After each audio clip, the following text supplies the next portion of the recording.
Hi, this is Privateer Station, and today we're bringing you day 378 of Russian invasion into Ukraine. As always, with Olexiy Arestovych, former advisor to the Office of the President of Ukraine, Lieutenant Colonel, and Mark Feygin, Russian opposition politician. Also, today's kudos go to Adam Budzinski and Kristen Cinnamon. Thank you so much, guys and gals, for supporting our channel. We really appreciate your kind help, and you help us to exist. You help us to bring these materials to you daily. All right, with that, enjoy.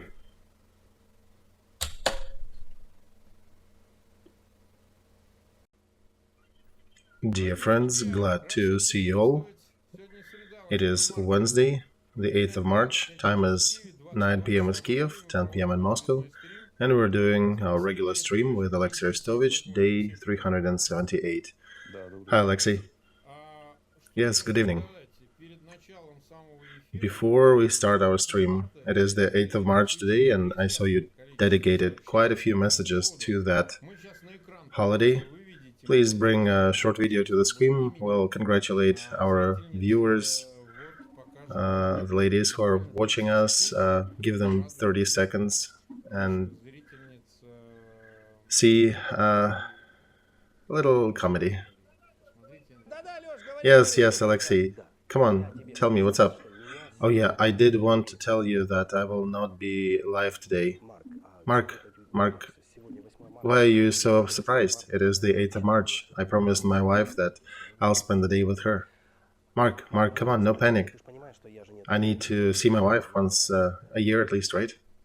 Mark, why are you quiet? Say something. Mark. Oh, yes, Alexei. Sorry, my computer was stuck. It's unstuck now. So, 8th of March.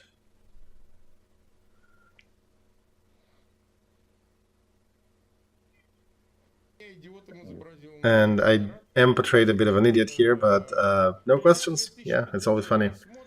66,000 starting with us, 20,000 already clicked the like button. We got a ton of themes to discuss and address today.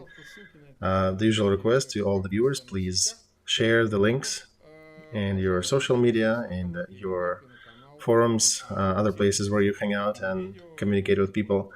And as they always portray me in all the parodies, it's a style, right? I gotta do that. There are 2 million people watching us. Mark, come on, getting into a parody or comedy or anecdote, that's probably the highest level of acknowledgement. All right, and yeah, let's indeed congratulate ladies with the 8th of March and wish them good luck and everything the best in this world. And the world rotates around you, ladies, at least my world for sure. And I'm always saying that there is nothing better in this world. God was creating women in a special bout of inspiration. All right, in 6 days Genesis, everything is a little different, Alexei, but yeah, I'd join your congratulations. Well, yeah, I think it still was definitely an inspirational moment when women were created. I would agree. I also had very inspiring women in my life. All right, let's go to the map now and do a quick tour of the front, and then we'll address other questions. Here's the map, our favorite deep state map. What do you think about the situation right now? In this day and a half, nothing changed much. Wagner managed to report that they do control the eastern side of Bakhmut. Do you think it is so? I don't know how much can they be trusted. I know that they are present in that part of town, but what they control and how much, that's another question. They already issued a statement that they are fighting for some buildings in the western side of Bakhmut, and it's a bit difficult to determine what exactly is happening there. I'm pretty certain that they are in the eastern side, but it's not about coloring the towns in a different color. You know how Russian propaganda works. They're trying to make people think in a very isolated manner, so that Bakhmut is a big deal. I am looking at the bigger front I'm looking at bigger goals and tasks of our command. For now, by the way, command said that we are still holding Bakhmut, so they are. Indeed, yep, the town is definitely yours. What about the other parts?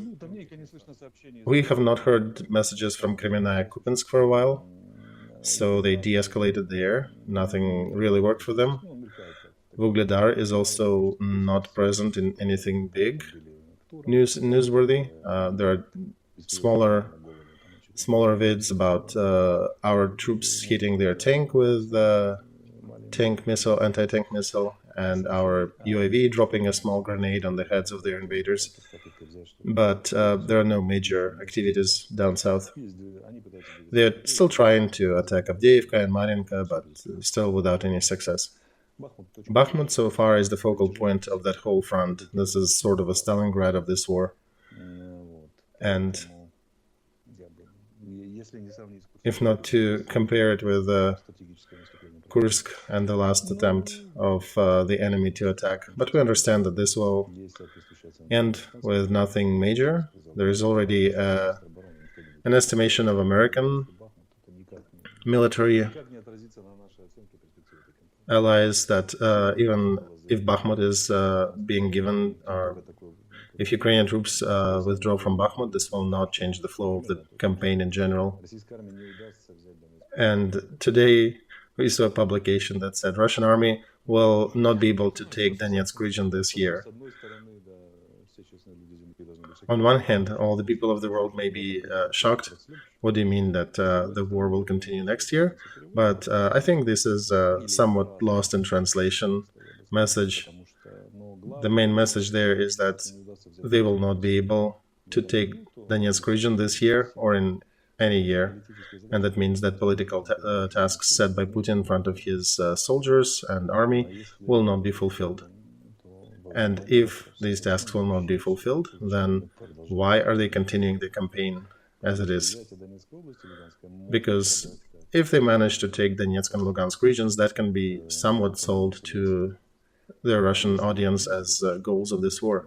But if these goals are unattainable, why on earth are they continuing the campaign? Can anyone name a single logical reason to continue with that warfare? If to ask Putin when nobody is listening with, I don't know, his priest or psychotherapist, why is he doing that? He probably will not answer. Yeah, but if you ask him with a soldering iron, he might give you a couple versions. Yeah, probably he will. But under normal circumstances, I don't think he even has these goals. This war has no goals. And the ones that they were officially stated, they're unattainable. And he continues to waste his people by tens of thousands. British media published that near Bakhmut and Solidar, there are only 20 to 30,000 dead that Russia suffered casualty-wise. We're not even counting wounded. What's the perspective? What's the perspective of these actions? All right, our numbers jumped. We are at 155,000. Yurik, that comedy guy who made a skit, would have said that we have 2 million. Okay, another news to look at. There is one news that being peddled rather shyly for 2 days about Nord Stream 2, that you blew it up. They're saying some pro-Ukrainian group, but we understand that the finger is pointing at you. Right, in my business trips. So yeah, you blew up that Nord Stream 2 and created a lot of political issues by that action. At first, American press wrote an article about that, and then Borrell answering the question if the leaks about Nord Stream will affect the opinion about Ukraine and the war. That that the leaks are pointing that Ukrainians are among the ones who blew the pipes up. You know, Mark, this whole story poses a question: how objective is the world press, even the first tier of that press? How objective are in these statements? Because if one can fabricate certain evidence and manages to feed it to a certain journalist, how will the journalist react? We understand that usually in higher tier media, they do check the data that they get. Yeah, they have some sort of fact-checking, right? But I think here we have an attempt of a systemic creation of public opinion of one groups of influence in this conflict that have their interests. And I think they're trying to manipulate the materials that are coming out. And I'm not accusing the media itself. I'm saying that there is a group of influence that is feeding the data to these media. And then, okay, let's imagine the impossible, that there is a private group of Ukrainians that decided to blow Nord Stream up. I'm not going into details of technical nuance because that region is very busy with shipping activity and it's not so easy to conceal yourself. Plus, those who will be executing such an action would need to have a special training and special equipment. What responsibility would be on Ukraine if that's a private group blowing it up? The country, the government never gave such an order. Even in that leaked data, supposedly, it is designated as private group. If to imagine that, if for a second to imagine that it is indeed a private group, yeah, right, we're not saying it is true or it is not true, we're just trying to add some logic and do some deduction. Okay, let's imagine that some oligarch paid that group and they went and blew it up. They need special diving equipment. What's the depth of that pipe? It's not just diving with scuba gear, it's pretty deep. You need specialized chambers, decompression chambers, so I can hardly imagine that being done in this way.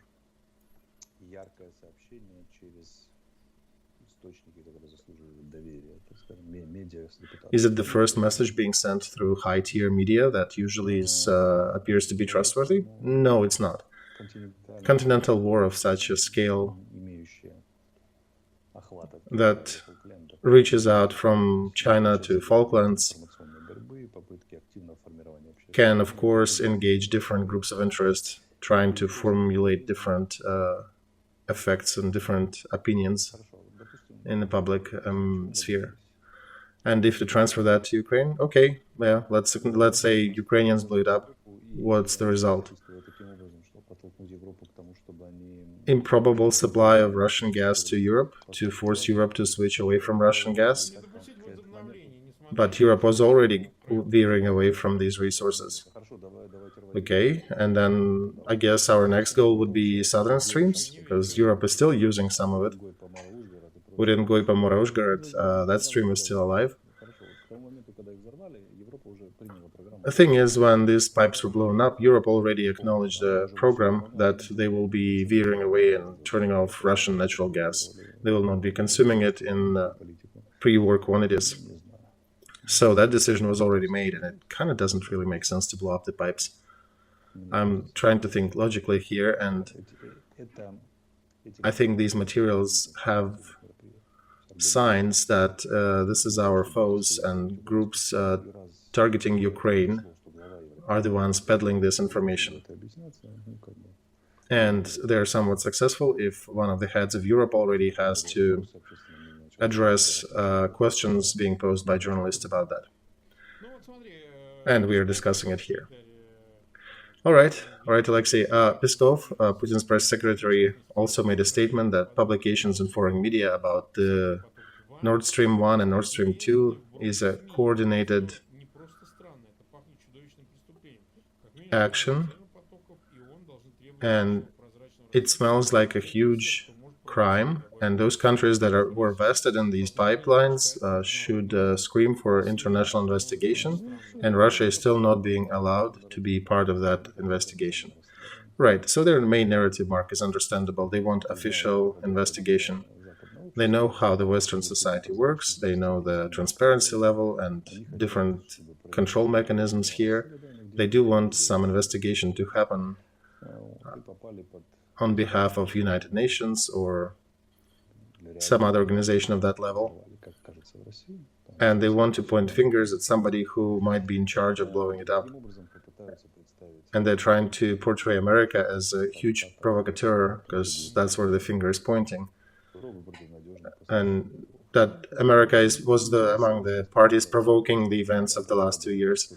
And Russian roots are really, you can see them sticking from this picture, from this news. And who invented these scary explosions by Ukrainian unaffiliated groups. I think it smells of Putin's Russia from that piece of news. And they're trying to influence public opinion in the United States and Europe. It is the task that they are trying to solve with different means, and I think that's one of the attempts to do that. All right, we have 200,000 with us. Next topic. Today, Gutierrez, the head of United Nations, came to see Zelensky, and they are discussing continuation of the grain deal, which Moscow is somewhat eager to continue. Turkey is eager to participate in that, and they're discussing now Ukraine's presence in it. So I wanted to bring it up. How do you think this deal is? I think it is, because we do need to export our grains. First of all, because we do not have enough storage. When we'll harvest the next harvest, we will run out of space, so we need to make sure we sell everything that's there. And of course, our grain does supply a lot of people down in Africa, and we are helping to preclude another wave of hunger, just to make sure that they have enough food supplies, and our presence on this market is important for them. Our presence on this market is important for them, and it is important for us too, so we are following that step, and it does have certain risks in it for Ukraine, but we do appreciate our effort, the effort of our government to try to prevent any deaths from hunger this year in Africa. And Russia is pursuing other targets there. They're not so much about the grain. They do like fertilizers that they want to supply to the world. And they're complaining that those were interrupted. I do not trust any word coming out of Russian side, but I do want Turkey and United Nations to be guarantors and to partake in that deal. These are the sides we'll talk to.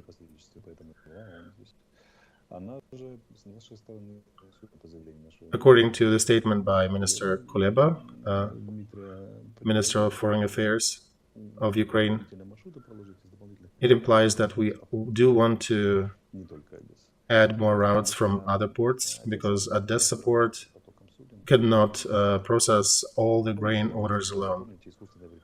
Remember when we discussed artificial barriers set by Russia, when they created a waiting line of 140 ships that they wanted to take a look at before letting them go? So Ukraine wants to speed up this process. We want to open more ports, and all the countries that are receiving our grain are really interested in us having better access to trading routes. And this is our offer on the table. I understand Russia has its own position, and I understand Gutierrez will visit Moscow or Istanbul later, and he'll continue doing what he was doing so far, and he'll be a guarantor of that deal. So we'll see how it goes. All right, another one is Georgia. We cannot not talk about that. A lot of things are starting there. We'll show on the screen some pictures. Insider UA.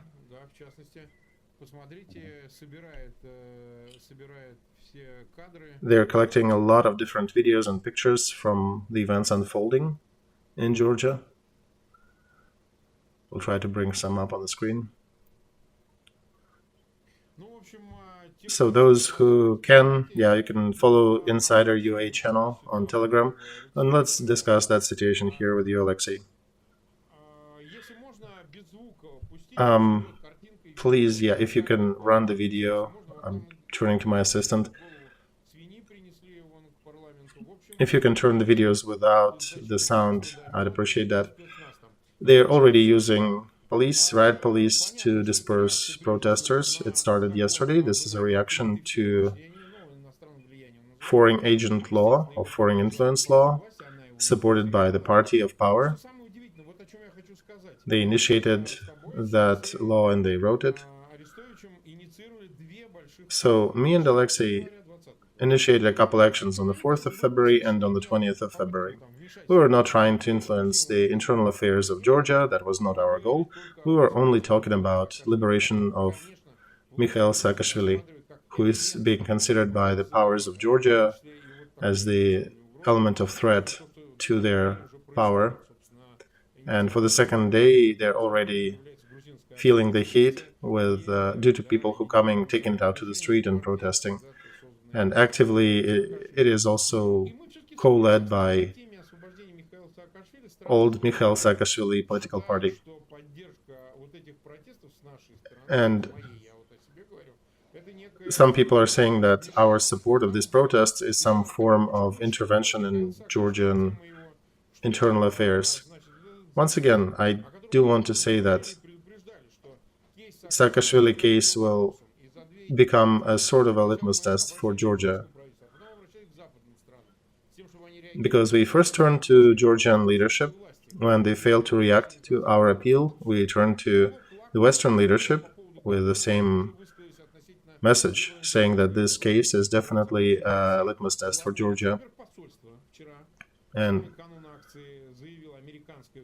the head of American embassy in Tbilisi yesterday, when all these events were unfolding, already made a statement that you guys either, I'm kind of compressing the message, but basically you guys cancel this law and let political prisoners out, or you are not definitely part of Europe. And Borrell and more messengers from Europe already said that Georgia is losing their chance to be part of Europe. And everybody differentiates between people and leadership in Georgia. Everybody understands that people do want to continue their path towards Europe, but they understand that the leadership is definitely not going to do that.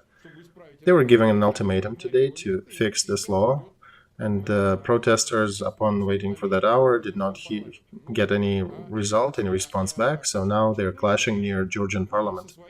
Now, once again, I want to say that me and Olexiy were not interfering in the internal affairs of Georgia. We're just stating our position that we insist that Saakashvili needs to be released from prison, given his medical condition, given what's happening in Tbilisi right now. It would be wise to use that situation and to follow with that step. Ms. Zurabishvili, president of Georgia, who came out supporting protesters yesterday and said that she will veto this law, but she did not say anything about Saakashvili. As far as I know, today she's in New York visiting the United States, and I think she's being told what Americans think about her position on the human rights and Saakashvili. So it will be interesting to see if she does anything upon return, because it would be very logical right now to release him and adopt that amnesty act that she is rather capable of doing as a president. And we are, of course, supporting protesters in Georgia, regardless of how they do and what's happening there. We do hope that this will lead to new elections and change of people in power. Olexiy, what do you think? All right, let's take a quick look at the causation.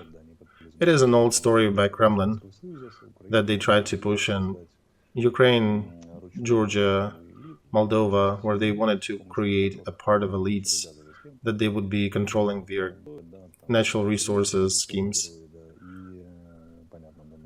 All these Firtash and other oligarchs and Russian, Ukrainian energy companies and stuff like that. And then they basically affect the political leadership in the country via these gray economic schemes and influence. Moldova is still under threat. In Ukraine, there is a physical war. In Georgia, the situation is basically at the Maidan level.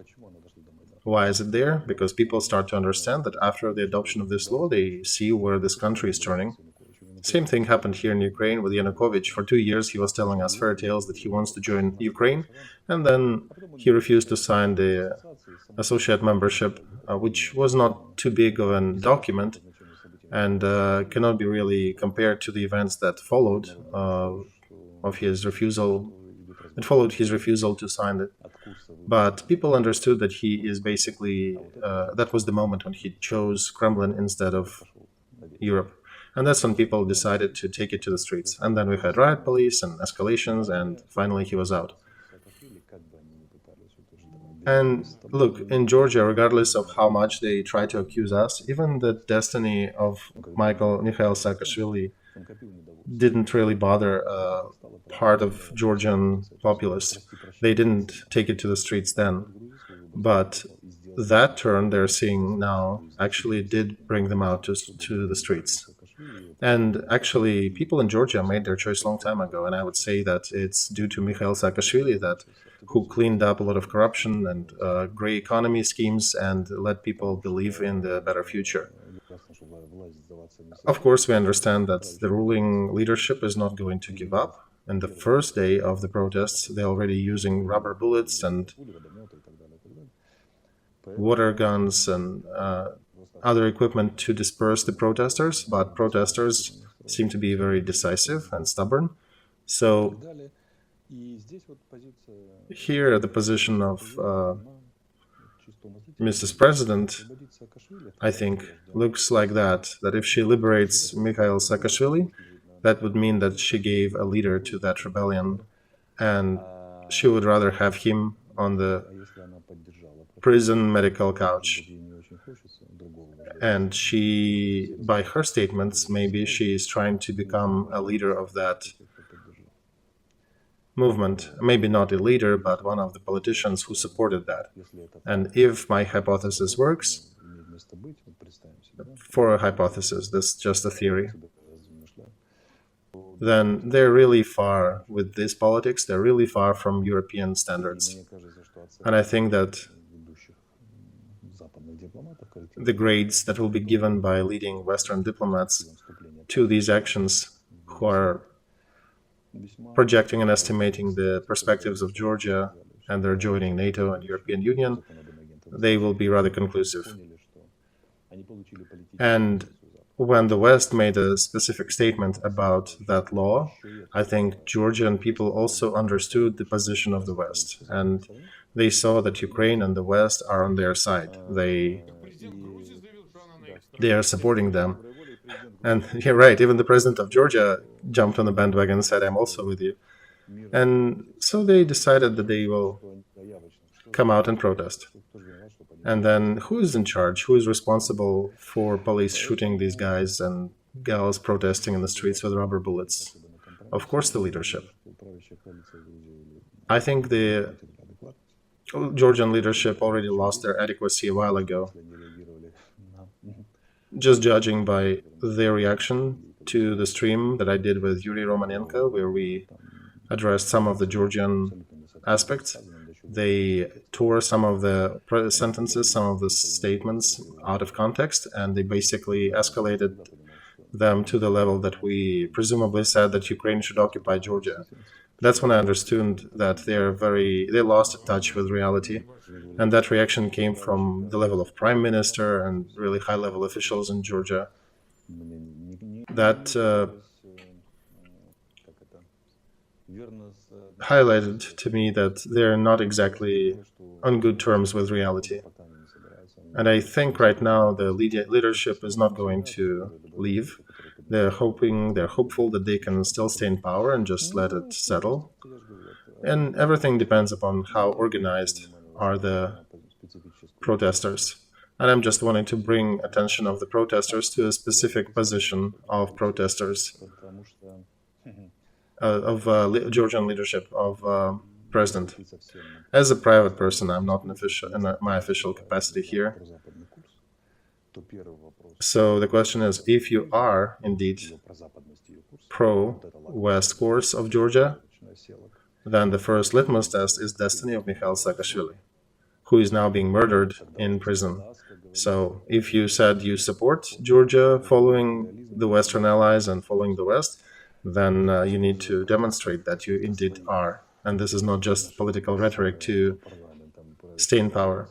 But so far, there is no discussion on the political level about the destiny of Mikhail Saakashvili.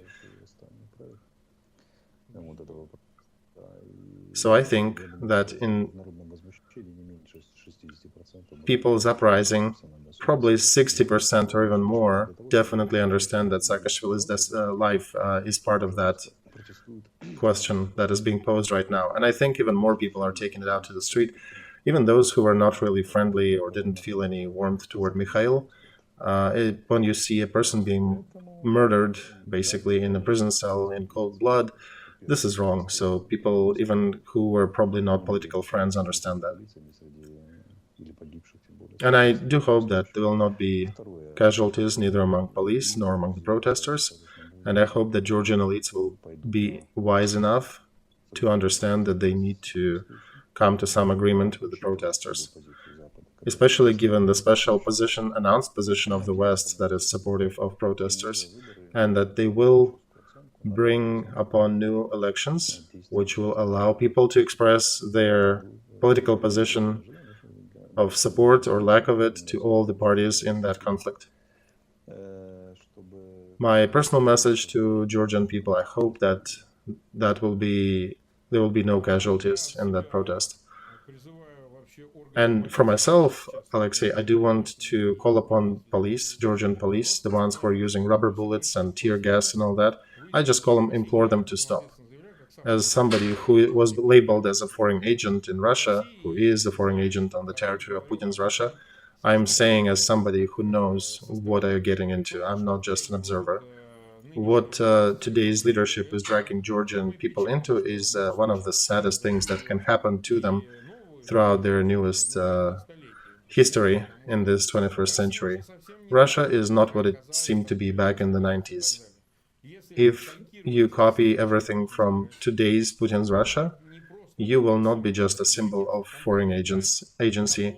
It'll lead to political repressions and more political prisoners. Why on earth do you want to bring that reality and that mixed wish of certain oligarchs and political leadership to follow in Russian footsteps? Do not shoot the protesters. Find agreement with them. I'm in communication with the United National Movement, that political party founded by Mikhail Saakashvili. They're eager and open to discussion, and you do need to stop the violence. If you stop the violence, stop the fighting with people, then leadership will have to sit down at the table and negotiate with protesters. Police just needs to stop carrying out criminal orders, because if there will be any dead, any casualties of this protest, it'll be on your consciousness.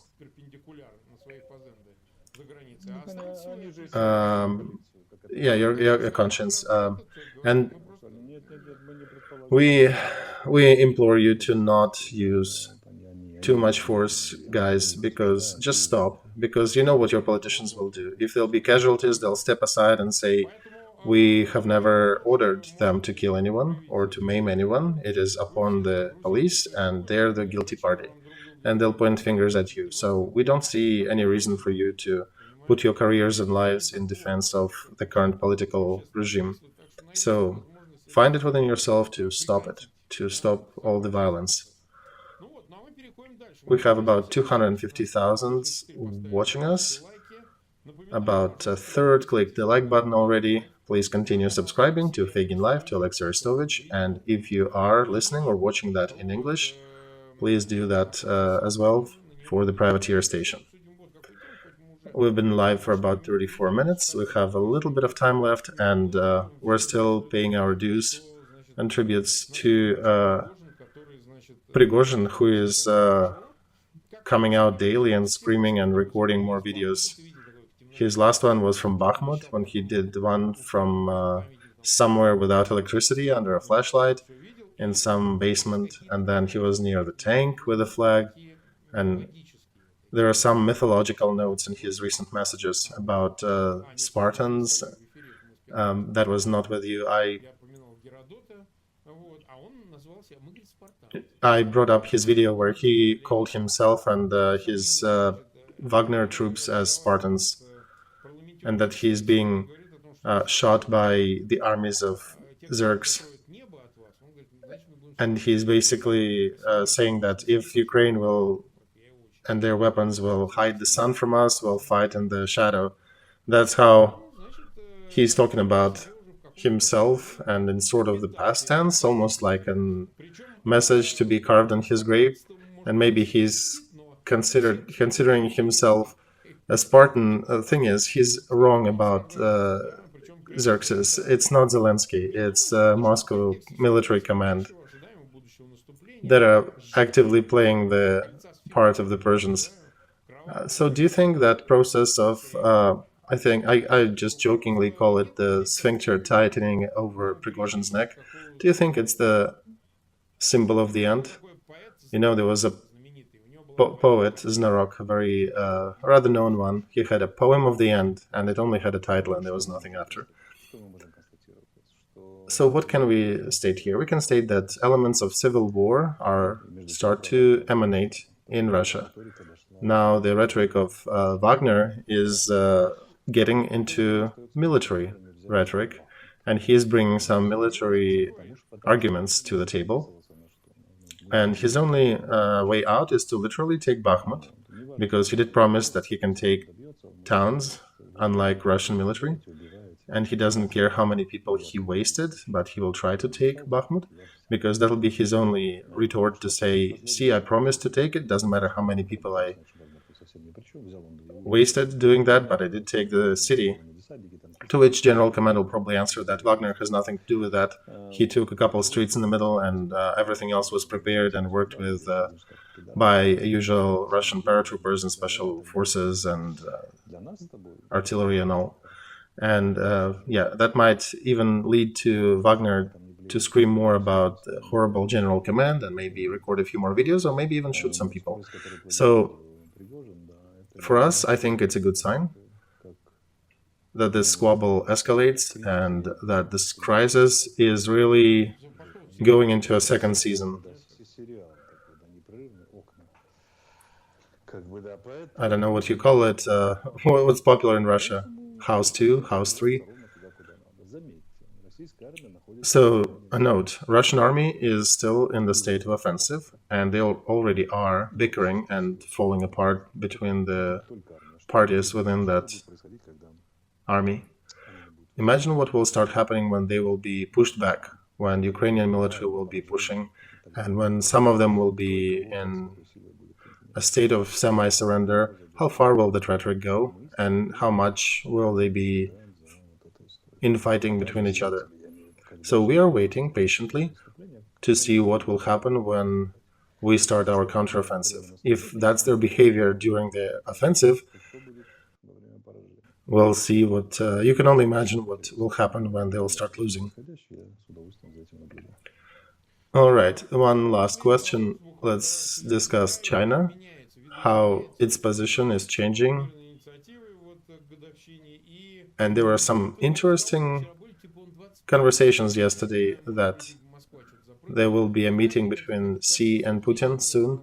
I think the situation, Mark, is changing wonderfully, because in China they published a new map where 8 cities, big cities of Far East and Siberia, Russian side, have Chinese names. These are the lands that originally were annexed by Russian Empire when they used the weakness of Chinese Empire and the fall of the Qin dynasty. They took Vladivostok, Khabarovsk, and that area of the Far East. So before that visit, before the meeting, this is interesting piece of news. So I'll even read that. So new version of map brings Chinese names to 8 cities and territories that were annexed by Russian Empire in the 19th century. The Ministry of Public Resources of China published a map, and this is not even a single action. This is basically a recommendation by that ministry how to print new maps. According to this map, on official toponymic maps, they will be using Chinese names for these territories. And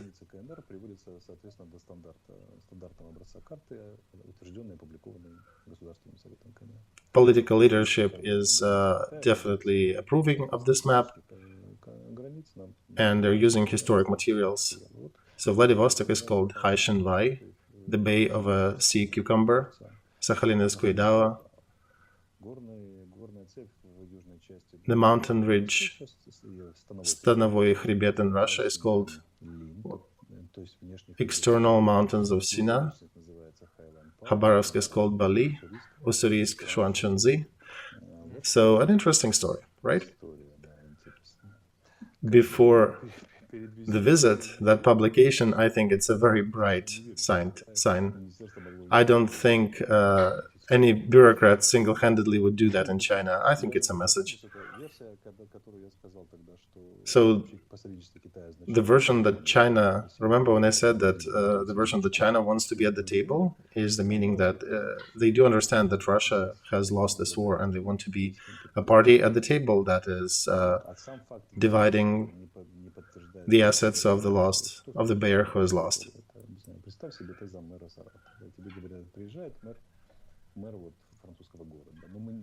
And now, imagine what you do if you're being told that you're mayor of Saratov and you're getting a note that a mayor of some big French city will be coming with a visit, which mayor doesn't neither confirm or deny, and you're kind of hanging dry in the air. And then you see in the newspapers that they print some map with the name of a French name instead of Saratov, whatever that is. So, and that's the message, right? At the same time, the West also continues to pressure China, and they did say that if China will support Russia in any capacity, the West will intensify their support to Ukraine times over. And I think China understands that. That gesture that they just did with the Chinese Jesuit-like style, we just need to follow their further signals that they are giving. So far, it's a very sad picture for Moscow, and it's not the Ministry of Foreign Affairs that published it. It is, but this is not the map, technically. This is the recommendation for the prints of the future maps. So let's call it what it is. It's territorial issue. It's revival of territorial problem with Russian Federation. Cities on the territory of Russian Federation will be called on all Chinese maps in the future, Chinese names. And this is definitely a territorial conflict. Next question is, what will Moscow do in response? That means that China understands that Kremlin is in such a difficult position and is so dependent on China that China can actually bring up territorial qualms with Moscow. And that's a curious visit. I would give a lot to be a fly on the wall and listen what's going to happen during that visit, if it happens. But we'll know what happened by the sum of different actions that will come after. There was another piece of news that Iran gave some ammunition to Russia, 100 million bullets, some other ammo. So if that will be proof, Iran will probably face more severe sanctions. So I would also advise Iran to look towards China and do and copy what China is doing, because that action is insurmountable from the point of view of political protocol. To publish a map with your names on the territory of the neighboring country, these are screaming things. For that, Soviet Union would probably have torn any diplomatic relations with China and would have placed 5 armies on the border. But right now, they have no army to speak of. Everything Putin could send anywhere is now dying under Bakhmut. So very curious track. I do like that eventuality that's unfolding. So that mix of Chinese territorial issues, inner fighting between different enforcement and military groups in Russia, these are very good bells. Oh, definitely, yeah, that's good. There is a law in Intel, everything that will be already is. So that means that future events are already here, they're just starting to emanate themselves. Oh, absolutely. In the historic scale, that's definitely true. And Mark, these are not small signs. These are not small little bells. These are huge events unfolding. So very curious development. We'll continue observing. All right, we're almost 45 minutes live. 260, almost 1,000 people are watching us. Over 100,000 click the like button. Thank you for doing that. Please continue. If you haven't clicked that little hand, please do so. And this helps to those who were not present during the live stream that we did to watch that video in the recording. Please continue sharing links and subscribing to both Feygin and Arestovych channels, and of course to the Privateer station if you are listening to that stream in English. And we'll see you when? Friday? No, Saturday. Let's do Saturday. Okay, Saturday, that means Sunday release on the morning, Eastern Time Zone, United States. All right. Come there at 9 p.m. Kiev time, or morning, Eastern Sunday. And happy 8th of March. See ya.